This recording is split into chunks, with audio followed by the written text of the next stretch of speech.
You know, I was watching this like yesterday for a little bit. I think I fell asleep. Magic the Gathering's biggest cheaters, chat. Let's watch this while we wait for while I eat and we wait for chocolate to set. Today we're looking at the 10 most infamous cheaters in the history of Magic the Gathering.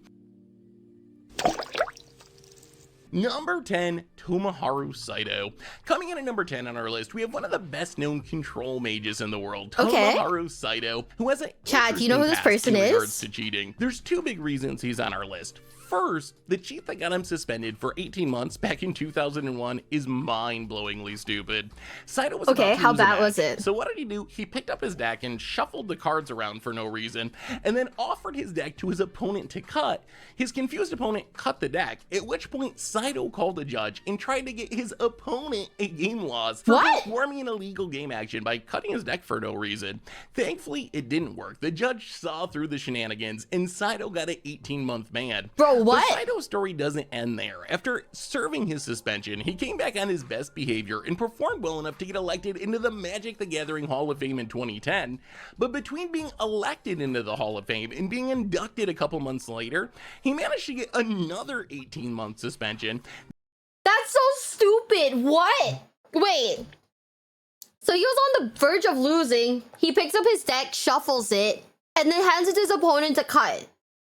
When his opponent cuts the deck, he then calls the judge for it because his opponent touched his cards. That's a big brain move, I guess. I don't know. That's a big brain move, chat. Cool. This time for stalling, which is intentionally playing really slowly when you're up a game in the match to try to win by clock, which is against the rules in Paper Magic. And this not only led to his second suspension, but to Wizards revoking his Hall of Fame status. But there's even more. While Saito hasn't shown up on the pro scene recently, he's still a part of Magic as the owner of one of the most well-known Japanese game stores, Hallelujah Games, which has run several GPs in the past, with Saito organizing the events. Number 9, Steven Speck. Steven Speck burst onto the Magic scene in 2015 as a modern specialist, helping popularize what at the time was a new modern archetype, Amulet Bloom. The deck is known for its absurd draws: Amulet of Vigor on turn 1, into Summer Bloom on turn 2, play a bunch of bounce lands, play a hasty Primeval Titan on turn 2, and a turn 2 Primeval Titan. It's unbeatable in 2022 modern, and it was doubly so back in 2015.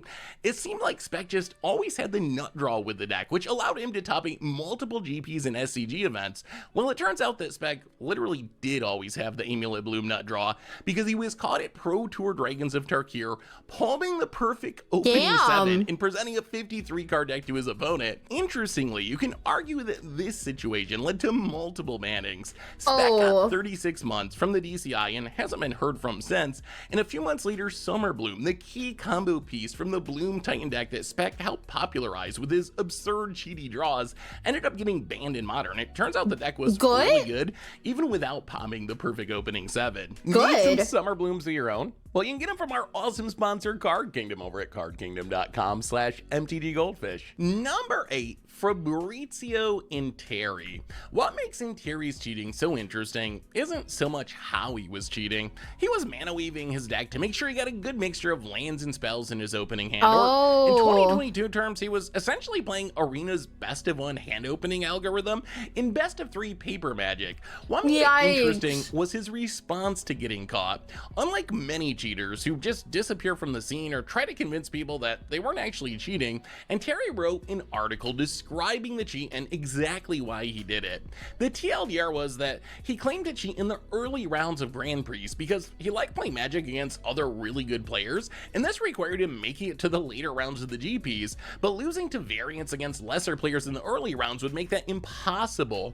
While not everyone accepted his explanation or the apology, it is an interesting look into the mind of why a very good Magic player would cheat.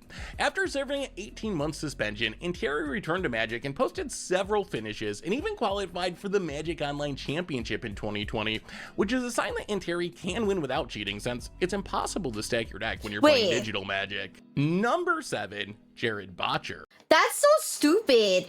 Wait, so the reason why he would cheat was because he didn't want to lose the early rounds? He wanted to play for reals and like the top cut, but he wanted to make sure he could get to the top cut, so he was cheating all the way through, even though he had the skill to actually get there? Oh, okay. Well, yeah, what a bitch. What a bitch move. When an unknown player suddenly top 8s every event that they play in, there's two possibilities. Either they're really good at Magic, or they're cheating. Towards the end of 2013, Jared Botcher started playing competitive Magic and just couldn't lose. In the course of about a year, he posted a massive 18 finishes at Star City game events and Grand Prix, while also qualifying for a Pro Tour and winning Wizards Rookie of the Year award. This quick rise to fame led to people watching his play more closely, and they quickly discovered that his results weren't legitimate. The cheat was shockingly simple. During a competitive game of Magic, if your opponent shuffles their deck, they're supposed to present their deck to you for you to shuffle, which is actually supposed to be a safeguard against cheating, to make sure that players can't stack their own deck in a beneficial way, which was a surprisingly common cheat in the early years of Magic, but more on that in a minute. Botcher took advantage of this window of having his opponent's deck in his hands to cheat by stacking his opponent's deck in a negative way. Here's what he'd get his opponent's deck, and he'd peek at the deck while he was shuffling to find a bad card, and then he'd maneuver that card to the top of the library, and then he'd shuffle a bunch more, but without moving the top card of the deck. Then he'd just give the deck back to his opponent, guaranteeing they would draw the useless card that he had put on top of his deck. In formats with fetch lands like Legacy or Modern, which Botcher played quite often, this was especially beneficial since fetch lands require players to shuffle, which means Jared could give his opponent multiple dead draws each game. Probably the best example of the cheat comes against Kent Ketter in the SCG Invitational. Ketter's land flooded, so he puts the lands back on top of his deck with a Brainstorm and then cracks a fetch to shuffle those lands away.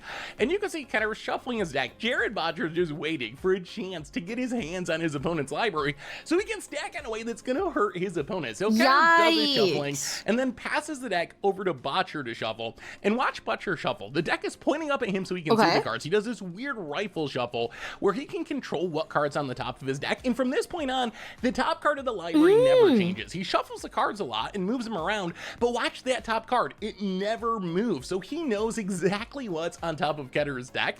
He makes a lot of movements to make it look like he's randomizing the deck, but really he is not. That top card stays the same. He passes the deck back to Ketter, and can you guess what might be on top of the deck when this ponder resolves? Ketter takes a look, and of course, it's another land. As a result, accusations of cheating quickly surfaced, which Botcher denied and called a witch hunt on his Twitter exactly 5 days before Wizards banned him for cheating.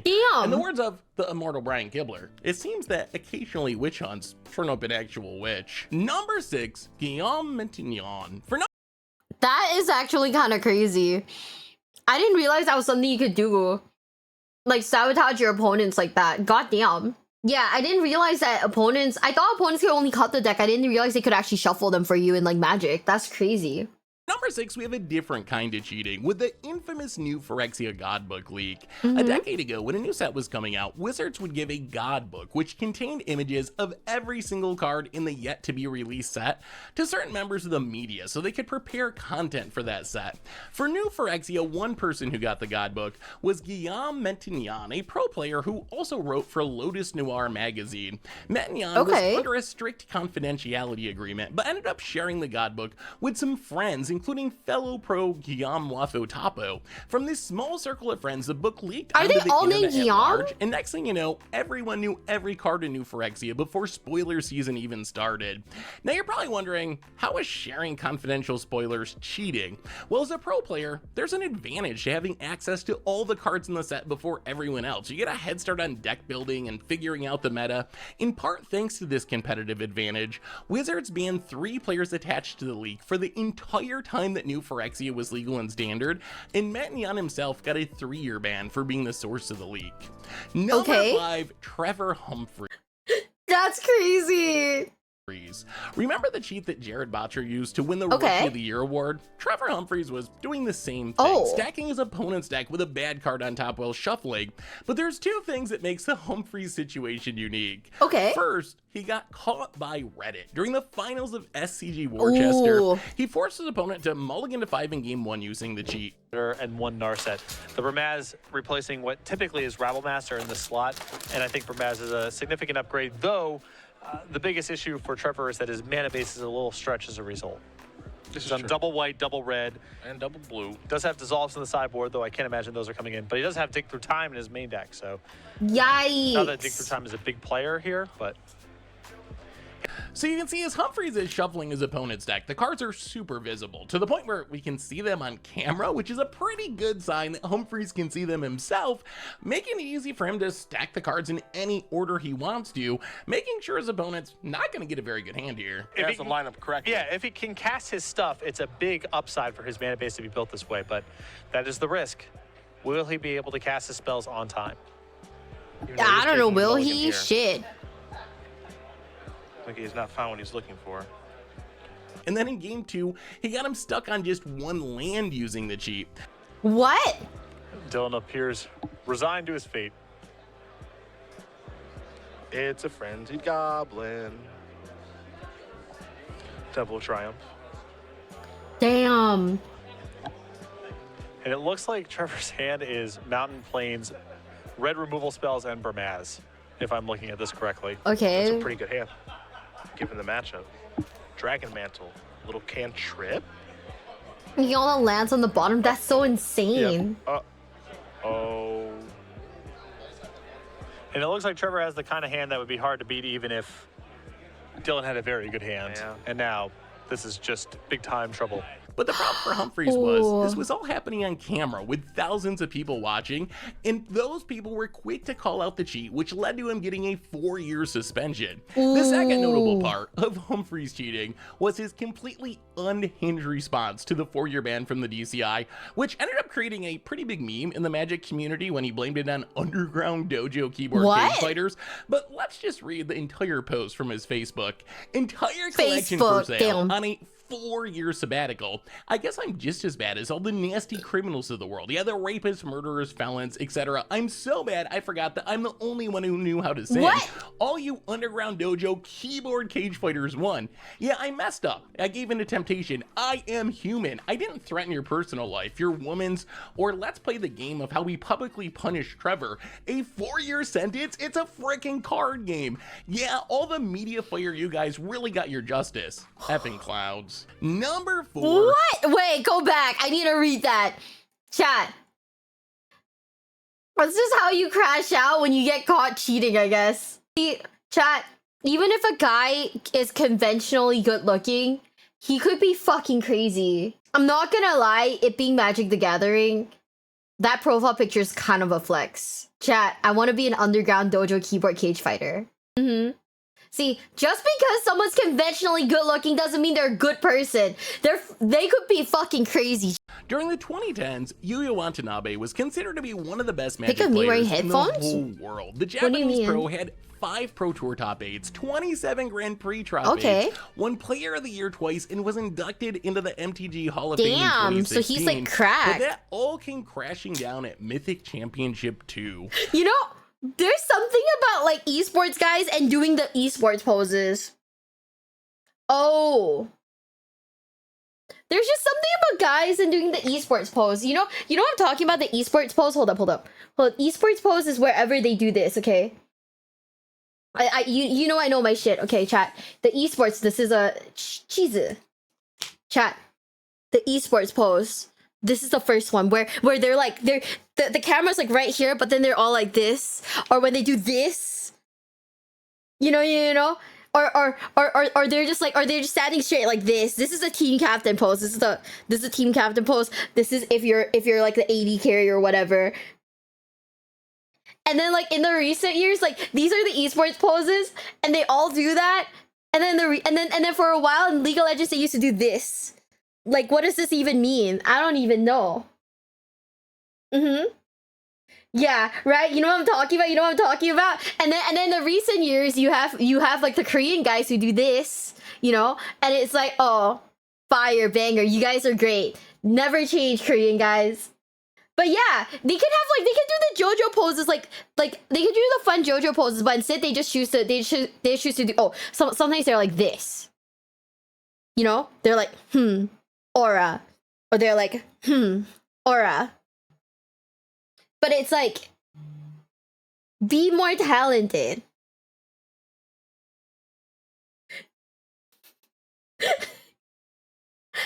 Do you know, like, sometimes when you go on dating apps, you see guys striking the esports pose at like the to the side esports pose. I cannot in good conscience look at those pictures. I feel like esports has like ruined me.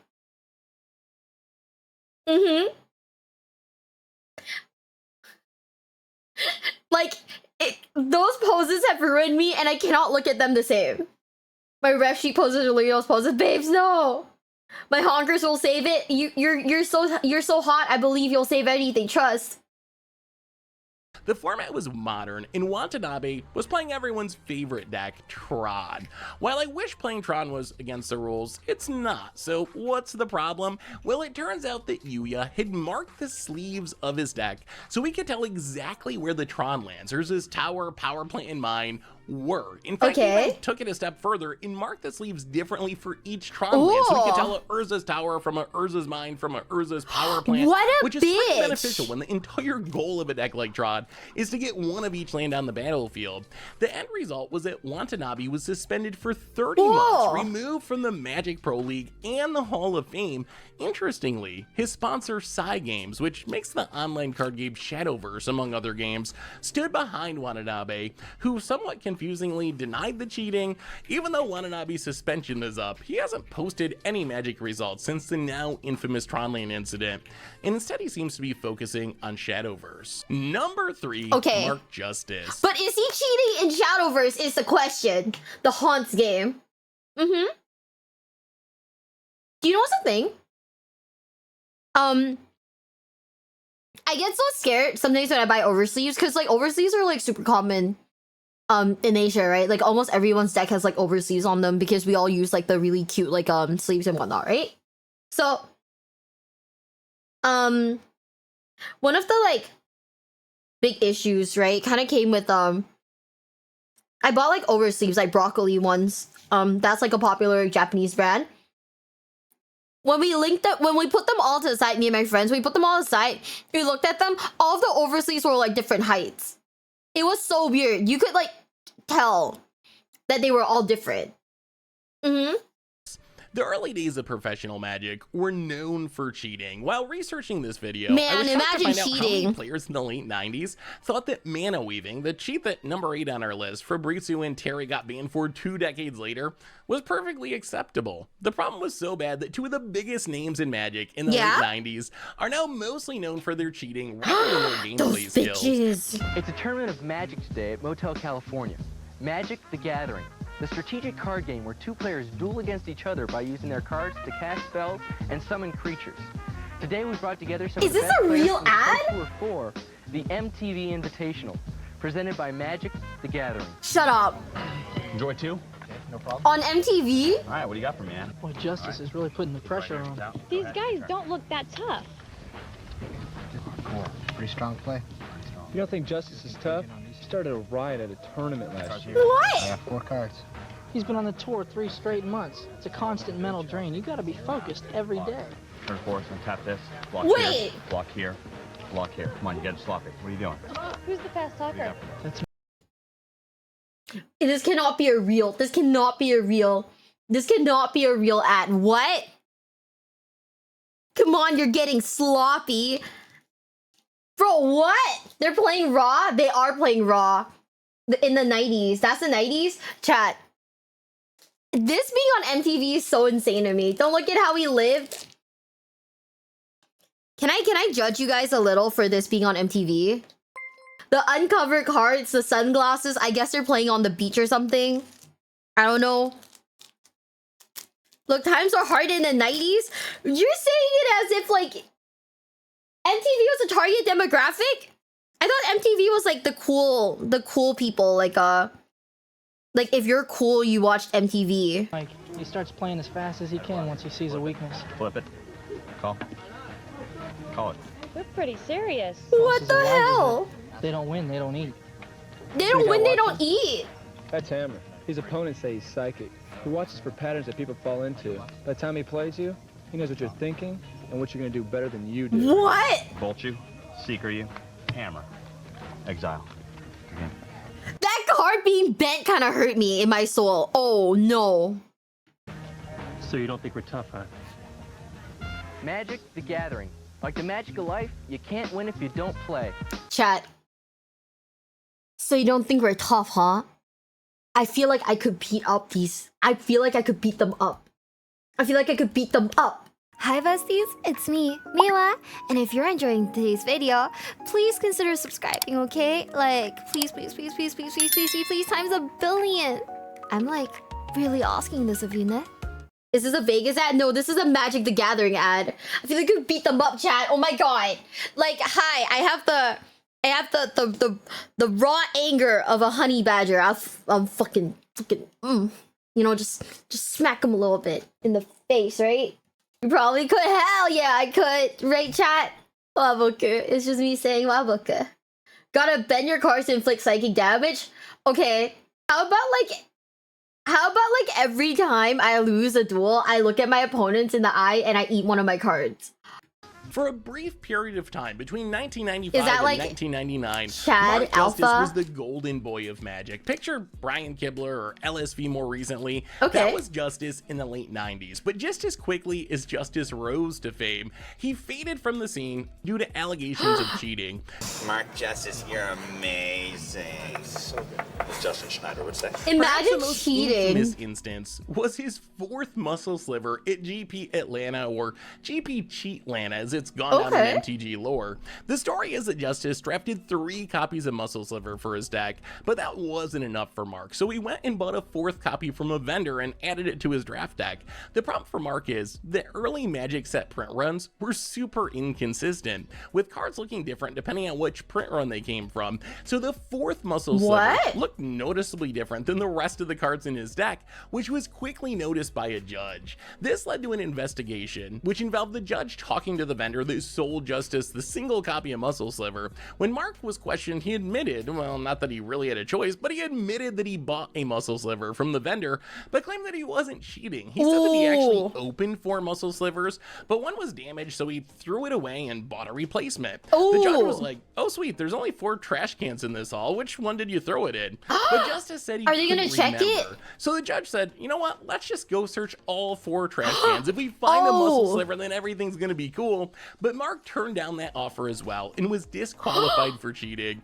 By 1999, he was Mark fucking Justice's cheating. run as Magic's golden boy had ended, and he faded from the spotlight in the game as a whole. Number 2, Mike Long. Isn't Mike Long the guy who was like, oh yeah, like play faster, idiot, in that MTV ad? Wait, chat. He's actually psychic though? Wait, is this the guy who was like play faster, or is this the guy who was like he knows your plays right before you've even played them? Most of them are banned? Oh my god, can you just like not cheat? Like what? Is it that hard to not cheat? Also, the judge is like such a chat for like calling his bluff, dude. Speaking of the late 90s, only one player could match Mark Justice's star power, the person who showed up with him in the Magic MTG ads. Oh, it is the guy. MTG villain, Mike Long. So how did Mike Long cheat? If you believe the stories, in just about every way possible. Probably the most infamous incident is the Bloom in the lap, where Long was found to have a copy of his key combo piece, Cadaverous Bloom, hiding in his lap, waiting for an opportune time to play it and win the game. What? Bloom's enforcement was pretty lacking at the time, so even after he was caught, he just received a match loss, and since he was 11-0 at the time, he actually got to keep playing and made the top 8 of the tournament. Wait, another that's well-known Mike stupid. Long cheat involved Howling Wolf, an old school Squadron Hawk style card where when you play a copy you can tutor up 3 more from your deck and put them in your hand. Apparently Mike would mana weave the Howling Wolves into his deck to make sure that he'd only draw 1 copy and be able to tutor up the rest with the first one's ability. According to the early Magic internet, he actually was deck checked for stacking his deck, but normally if you stack your deck, you're gonna put a bunch of good cards on the top in a clump rather than spreading out Howling Wolves throughout your deck. So since the wolves were spread out throughout the deck, it didn't look suspicious and the judge let him keep playing. There's also an infamous incident involving both Mike Long and Mark Justice. They played each other during the Swiss rounds of GP Cheatlanta. One turn, Mike Long drew his card, yelled "God damn it," and then proceeded to knock over the die he was using to track his life total. Apparently, pro players actually track their life totals on dies in the late 90s, but that's a whole nother story. What happened next? No one really knows for sure. Remember, these are 2 of the most infamous cheaters in the game's history. But when Long reset the die, keeping his life total, it didn't match up with the life total that Mark Justice had for Long, which he had been keeping on a notepad. Justice argued that Long reset his life total to a higher number when he put the die back in place. Meanwhile, Long argued that while he was resetting the die, Justice changed his life total downward on the notepad. A long judge call ensued, and eventually the judges decided to go with Justice's life total, since he was keeping it on paper, which allowed Justice to untap and kill Long with 2 burn spells. Who was cheating? No one really knows, but someone was for sure. While Long was never technically suspended for cheating, he did mostly fade from Magic by 2000, except for one random top 16 in the SCD Legacy Open in 2011. But Mike Long's story isn't quite over yet. For 2 decades, there's been a huge debate over Mike's place in Magic's history and whether he deserves a spot in the Hall of Fame. Magic's head designer Mark Rosewater has come out multiple times in defense of Long, arguing for his inclusion in the Hall of Fame despite his cheating, claiming that in large part Long's reputation was overblown, and Wizards and Mark Rosewater himself intentionally made Long into a WWF style villain because they thought it was good for the game and good for coverage. So was Long one of the biggest cheaters in Magic's history, or did Wizards intentionally try to turn him into that somehow to get better ratings when they played their tournaments on MTV? I guess we'll never really know the details, but for now, he clearly deserves a spot at number 2 on our list. Chat, what do you think? I mean, he was a heel for sure, but do you guys think that, like, do you think that his, like, do you think he was cheating? I mean, he was, right? He was, like, definitely, like, cheating, right? Yeah, he was caught for the lap card. That's pretty bad, no? Man, I can't imagine. I actually cannot imagine. Bro, okay, well, if the devs themselves want to, like, honor him, then I guess, like, who's to say? I don't know. Who's to say? Number 1, Alex Bertoncini. It's hard to imagine that what a anyone picture from the modern era of Magic, with Twitch streams with thousands of people watching and judges hovering and suspensions for pretty much any infraction, could end up toppling someone like Long and Justice, who played in the 90s when cheating was so rampant and none of those safeguards were in place, in terms of being the most infamous cheater in the game's history.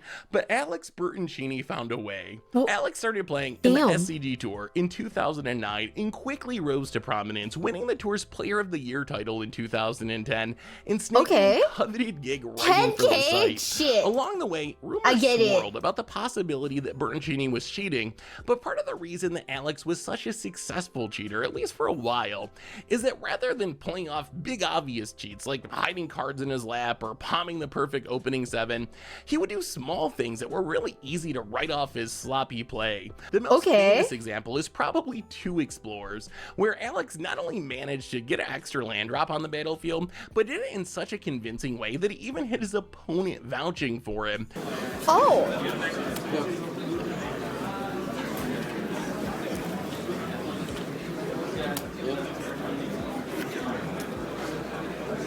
That's crazy.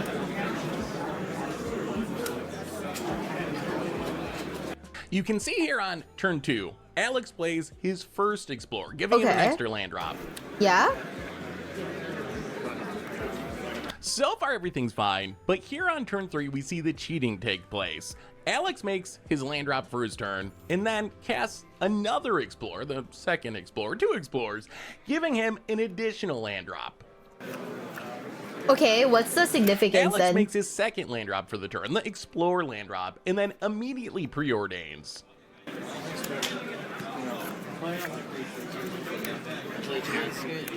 Well, it's a bit hard to hear because of the quality of the video. That's Alex asking, did I play 2 land drops this turn? Which he obviously did. He played one, then explored, then played the second land drop. So he's used up all of his land drops. He's just pretending he doesn't know then. Then we hear Alex say, well, no, I explored twice, so I get another land, which obviously isn't correct. So Alex makes his third land drop, and this is where it gets really good, because the person filming the match is about to call him out on it, and just look at how cunningly Alex responds. What turn is it? 2 Explorers. Okay. I'm scared. This is turn 3. My turn 4. This is your turn 3. You have 6 lands, 5 lands off of 2 Explore. Okay. You should have 5 lands off 2 explore. I think you played an extra land. No, he's good. You sure? Alex manages to pull off the cheat so convincingly that he even has his opponent vouch for him, saying, oh, no, he's good. That's the right number of lands. No, he's good. You sure? Playing an extra land drop is something that happens unintentionally in Magic. Even to the best players in the world, maybe you're distracted or tired or just make a mistake, and you end up playing 2 lands in a turn instead of 1. Cheating in this way gave Alex an easy defense whenever someone brought up his plays. He wasn't cheating, he just made a mistake or played a little sloppy, but he certainly wasn't trying to cheat. Eventually, the list of quote-unquote sloppy plays started to add up. There was a time that Alex ended up with a Sower of Temptation in Game 1 against Reanimator to steal his opponent's game-winning threat, even though in his deck list, Sower was only in his sideboard. Was Alex cheating, or did he just forgot to completely de-sideboard after the last match? There was also a time where a dead Kira Great Glass Spinner ended up back in Alex's hand rather than in the graveyard. The problem was that his opponent first targeted the Kira with Jace the Mind Sculptor's bounce ability to break the seal in its protection, and then killed it with Curse Scroll. Was Alex cheating, or did he somehow think that his opponent made the play in the opposite order and used Curse Scroll first and then bounced it with Jace? Or what about the time he drew 4 cards with Brainstorm, or when he had an 8-card opening hand, or the times he had beneficial sideboard cards in his main deck in Game 1, or when he brainstormed with Jace the Mind Sculptor but forgot to put the cards back in his library?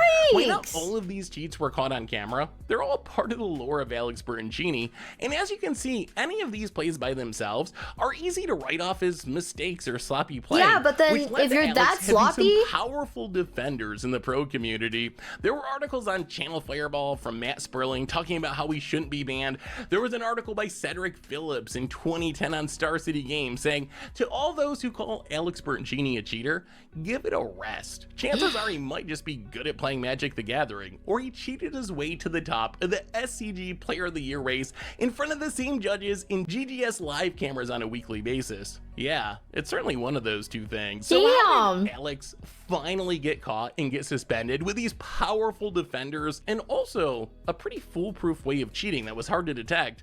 Well, it's really 2 things. First, even though any of the cheats, when looked at individually, could be written off as a mistake, when you see the entire list together, it becomes clear that Alex is either the sloppiest Magic the Gathering player of all time, or it was just straight up cheating. Second, as people like Drew Levin realized, his mistakes were always beneficial. If he was legitimately playing sloppy and making mistakes, wouldn't he occasionally draw 2 cards with a Brainstorm? Why was it always 4? Wouldn't he occasionally accidentally have a bad sideboard card left in his main deck because he forgot to de-sideboard? Why was it always the perfect card for the matchup? So this eventually led to a DCI investigation and Bertoncini getting an 18-month ban in December 2011. Dude, that's which so also sus. stripped him of $10,000 in prizes from the SCG Invitational and his Player of the Year title. But Alex didn't give up. He returned to play in 2013 after a suspension and made it about a year before more sloppy plays led to a 3-year banning. He came back again in 2018 and managed to top 8 Grand Prix Los Angeles, only to be booed by the crowd when the top 8 was announced. Along the way, there were even more accusations of questionable plays. This led to Alex posting a letter to the Magic community on his Facebook page where he admitted to some cheating in the past and also said that he didn't learn anything during his first suspension and came back to Magic the first time as an even worse person, but that this time, after his second suspension, it was different and he really did change, and now he wanted to be someone who spreads good. Hold up. Admitting that after the first time you didn't learn anything and you just want, oh my god. Is this guy okay? Yeah, he's like this is your ex-boyfriend. This is the ex-boyfriend who comes back after like cheating on you with like 50 girls and giving you like an STD, right? And he comes back and he's like, no, babes, this time for sure, I'm gonna treat you well. I'm not gonna cheat. What do you think, chat? Take him back? Unfortunately for Alex, Neither the community or the DCI was receptive to his arguments or apology, and shortly thereafter he was banned again, this time for life. At which point he deleted the apology post, which further made people question its authenticity. Last Alex was seen on the internet, he was trying to sell some NFTs featuring pixel art that may or may not have been ripped off from a famous magic artist. No! What? He went from like cheating in Magic the Gathering to shilling NFTs. Okay, I get it. I get it. This is what innocent people do, chat. They sell NFTs. Chat, it's a red flag. No He's featuring way. pixel art that may or may not have been ripped off. This is so goofy. Oh man, chat. I trust this guy. I trust him with my life, chat. I trust him. He would never cheat.